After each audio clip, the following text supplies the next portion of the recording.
Hi YouTube, Brian here. Just want to talk to you guys today about what I think is a fairly underutilized method of growing in orchid culture. This was taught to me by my friend Mario Ferrucci, who's sadly since passed away. This is about taking a plant that's doing well. This plant is Pleurothallus stricta, Judy Lindsay with a CBR from the AOS. Lovely big plant. It's time to start taking off the old inflorescences. This recently put out a flush of flowers, say around 600 blooms on a plant in a 4-inch pot. It's doing well, but it's filled this pot completely.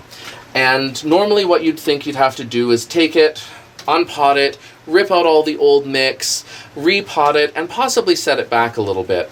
In this instance, it's doing really well, and if we take a look here, its roots are happy. They're in there nicely. No real problems. Doesn't smell bad. There's no off odor coming from the mix. It's not breaking down. So we could just pot this up into another size pot.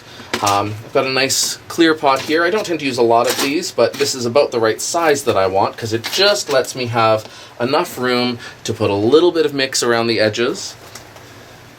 Normally what I would do for this is just take a little bit of the sphagnum and just pad around the 4 sides of this pot because we're going from a square to a round.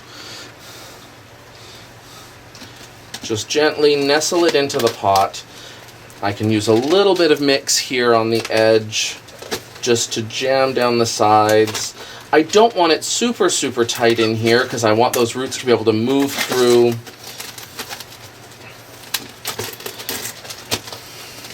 Now, this plant was last potted up a few years ago, actually, when Mario was at my greenhouse, and it's been doing so well that I still don't feel the need to actually take it all apart yet.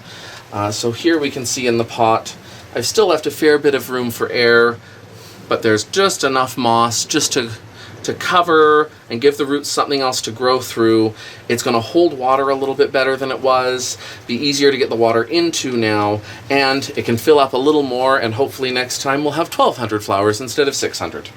So something, again, that you can do just to upsize and grow your plants a little bit better without having the potential setback of doing a full normal repotting.